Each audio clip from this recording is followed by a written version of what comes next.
Udumo kuNkulunkulu kweliphezulu nokuthula emhlabeni kubantu abathokozelwa nguye. Ubaba uNsibande ukubingelelayo mhlobo kaJesu. Ngithi uJesu Kristu inkosi. Siyambonga uNkulunkulu wethu kakhulu, simnikeza udumo luhle lumfanele izikhathi zingakabi bikho namanje kuze kube phakade.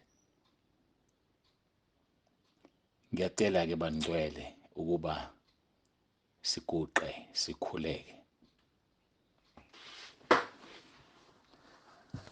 Baba wethu osezulwini, uNkulunkulu onomusa, uNkulunkulu onesihawu, kugcwele ububele nothando. Siyathobeka phambi kobuso bakho nangaso lesi sikhathi. Siyakucela uNkulunkulu wethu ube kanye nathi kulesi sibuko esiyizwi. Sisize ukuba sibone amabala, silungise usuku lungakafiki. Ngoba imbalwa iminyaka esele umuntu engakalihamba uhambo angeke saphinde ebuye kulona. Kwangathi ungasisiza kube yilona loyo akwesabe, akwazi ukuthi unguNkulunkulu, ufanele umele ukuhlonishwa, nokuthi kumelwe silenze izwi lakho, kumelwe sikholwe iNkosi uJesu naloyo oyithumile. Siyabonga ke uNkulunkulu wethu iba nathi namanje kule nkonzo. Siyacela ngoJesu Kristu inkosi ephilayo. uJesu Kristu inkosi. Amen. Siyambonga ke uNkulunkulu bangcwele bazalwane, simnikeza udumo nangaso lesi sikhathi. Sibonga usuku nentambama, simbonga ngendlela emangalisayo. Asiyeke ezwini lethu abaseThesalonika bokuqala chapter 5, siqala kuverse 16 sigcine ku 22. Thokozani njalo, khulekani ningaphezi, kukho konke bongani, ngokuba lokhu kuyintando kaNkulunkulu kuKristu Jesu ngani. Ningamcimi umoya, ningakudeleli ukuprofetha, vivinyani konke, nibambisise ukuhle, dedane kukho konke okubonakala kukubi. Sifunde abaseThesalonika bokuqala sahluko sesihlanu verse 16 kuya ku 22. 1 Thessalonians chapter 5 verse 16 to verse 22. Siyambonga kuNkulunkulu wethu. Sizoqhubeka ke siye kumahubo 1 kwihubo 103, sisaqhubeka naye uverse 2. Mbonge uJehova mphefumulo wami, ungakhohlwa imisebenzi yonke yakhe yomusa. Ngiyakholwa manje ukuthi akekho umuntu ozothi mayishona phansi kumoya abesengabali ibusiso ukuze avuke. Bali izibusiso zakho, hlumelelisa umphefumulo wakho. Bali izibusiso zakho, uconnecte noNkulunkulu wakho. Awuconnecti nje ngoba usukhohliwe ukuthi ukwenzeleni. Awuconnecti nje ngoba umthanda ngoba ekwenzele lokhu nalokhu. Awumthandi noma engakwenzelanga lutho. NgesiLungu bathi for the mere fact that he is God, our creator, you have to love him. Ngenxa yokuthi ungumdali wethu kumele simthanda. Sisukumthanda ngoba esenzela izinto. Kufanele simthanda. Sisukumthanda ngoba kukhona esikufunayo. Njengale ngozi eyenziwayo abazali, ngiyafisa baqaphele, bangathathi ingane zabo bayifake emgodini bethi bayayisiza. Ngiyayigcizelela lento, ngathi khona bangayilaleli inkonzo, noma khona angazi ngizothi kanjani, mhlawumbe ake ngishiye, kodwa ngigcizelele lokhu. Ngikhulumile ngicabanga ngenkonzo yangoLesithathu. Bazalwane, angimkhulekeli umuntu engavumeli uRoma 10 verse 9. Ngiyacela nje, ngiyancenga. Musuqhamuka usungitshela ukuthi angikhulekele usibanibani ongazani noJesu, kodwa ngoba ingane yakho kuyasika uyafisa akhulekele, ngoba umkhwenyana wakho kuyasika uyafisa akhulekele, ngoba inkosikazi yakho uyafisa ikhulekele. Mase ngishilo ngathi akakhule kuRoma 10 verse 9 bese uyamhlohla uyamkhulekisa engathandi. Uyazi ukuthi uRoma 10 verse 9 uphenduka isiqalekiso uma umuntu ezodla izono kade ekhule kuRoma 10 verse 9.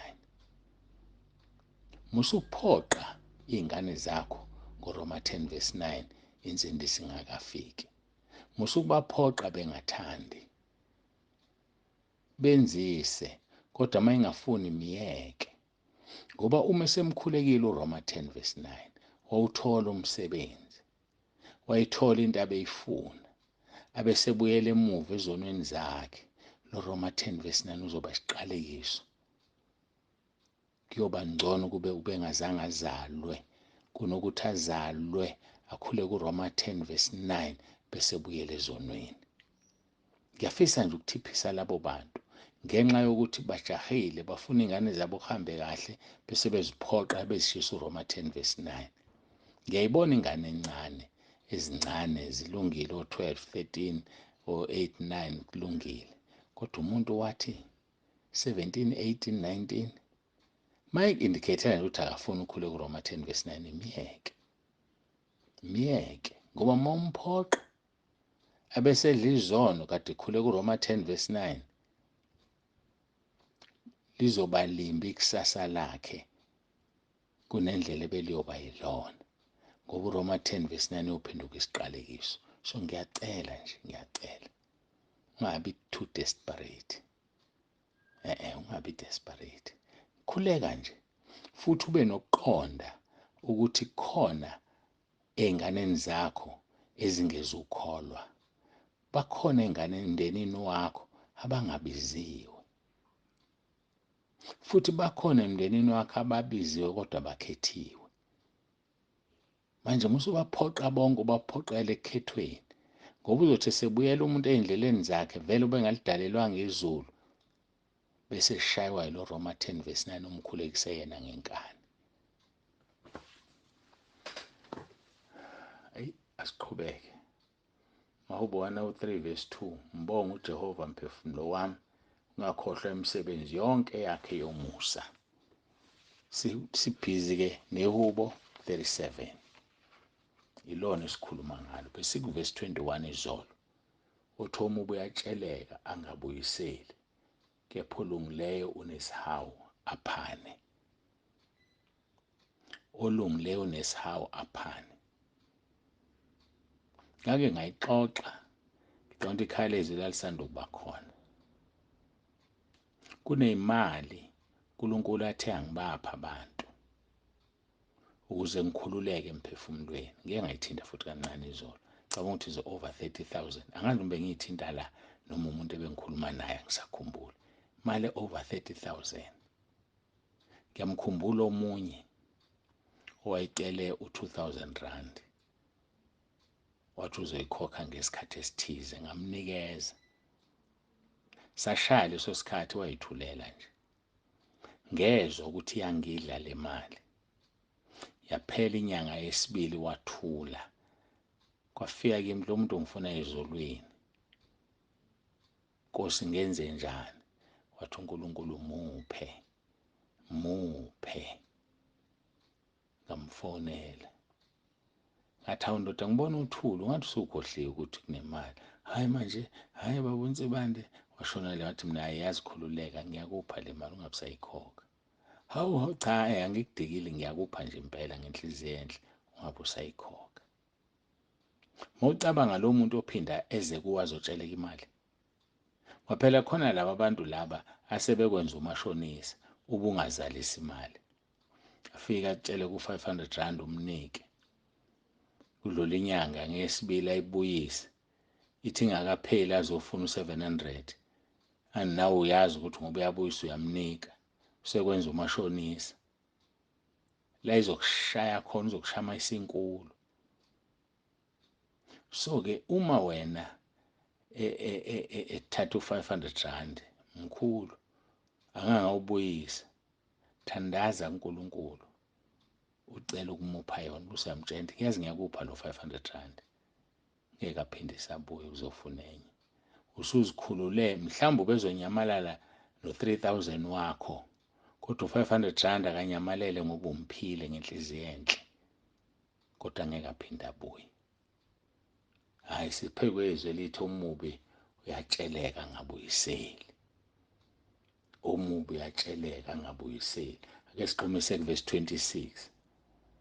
Uthi usuku lonke uyahawuke, ngeke kulunge, ufuna ngiqale ku-25.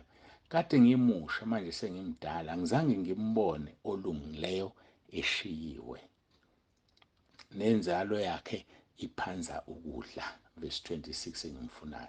Usuku lonke uyahawukela, unjani olungileyo, atsheleke, nenzalo yakhe iyisibusiso.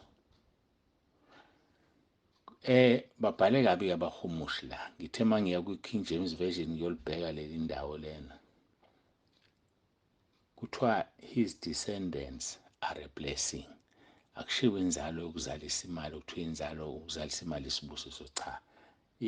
Inzalo yakhe, abaphuma esiswini sakhe bayabusiswa ngenxa yokuthi yena uyahawukela abese yatsheleka. So ngamanye amagama ukutsheleka kuyizwi. NoJesu ushilo wathi uJesu ungamfulatheli otsheleka kuwe. KuMathewu chapter 5 loyo. Siqale verse 38. Nizwile kwathiwa iso ngeso izinyoni ezinye. Kepha mina ngithi kini, ningamelani nokubi, kodwa uma umuntu ekumukula esihlathini sokunene, mphendulele nesinye. Le nto ayidingi ukuhunyushwa, isho njengoba isho nje. Uma umuntu ekushaya, mnike nesinye. Uma kuwukuthi bekushaya nje emzimbeni, umtshende ayazi ngiphinde, ngoba le nto ngishayela yona ngiyazi, noma le nto ngishayela yona ufuna ngiyenze, ngeke ngiyenze. Ngcono ungishaye khona uzonela. Kepha mina ngithi kini, ningamelani nokubi, kodwa uma umuntu ekumukula esihlathini sokunene, mphendulele nesinye. Verse 40. Nofuna ukukumangalela kwamuka ingubo, mnike nejazi. Akushiyo ukuthi uyadiza la. Ufuna ukukumangalela, athi wena wathatha ingubo yakhe ungazange uzoyithatha, mnike nejazi. Hayi ukuthi uyamvimba ukuthi awumangala, kodwa mphe nje nejazi, khombisa ukuthi wena uNkulunkulu uzokubuyisela, uzokurefanda, awuhluphekile. Verse 41. Nosuku ekucindezela kuba uhambe imayela libe linye, hamba naye abemabili. Uma umuntu ekucindezela ethi ngiphelezele, ugcine lapha ekucindezela, ekusabisa, hamba ngaphezulu kwalesikhathi akunikeze sona. Nanti kuverse 2. Muphe ocela kuwe, ungamfulatheli ufuna ukutsheleka kuwe. Umuntu otshelekayo awumfulatheli. Akathi eqhamuka lapha esangweni usuthe ingane anothi angikho. Awukwenzi lokho, kuyisono kuNkulunkulu. Uziphike ukhona, mayincane nje ingane izofika isho, uthe umama angikutshela ukuthi akekho. Hawu, usho nini? Ukhona lapha endlini, uthe nje sikutshela ukuthi akekho. Ingane-ke leyo endala izosho ukuthi hayi akekho umama. Uqambiselani ingane amanga? Ngempela uqambiselani ingane amanga? Lengane izosihogweni ngenxa yakho. Lithi izwi lenkosi, muphe ocela kuwe, ungamfulatheli ufuna ukutsheleka kuwe. Mathewu chapter 5 verse 42. Sisuka phike kumahubo 37 uverse 26. Usuku lonke uyahawukela. Isiphilela ukuhawukela bazalwane. The whole day siyahawukela. Bese lithini? Atsheleke. La kudinga ukutsheleka khona, mnike, mtsheleke. Inzalo yakho iyobusiswa ngalokho. Abantwana bakho bayobusiswa ngalokho.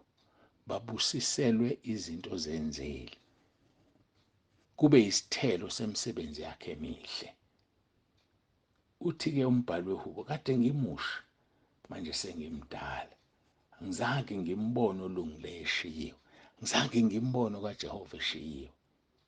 Nenzalo yakhe angikaze ngiyibone iphanza ukudla, ihamba icela, ihamba idla emgqonyeni. Inzalo yolungile akwenzeki lokho.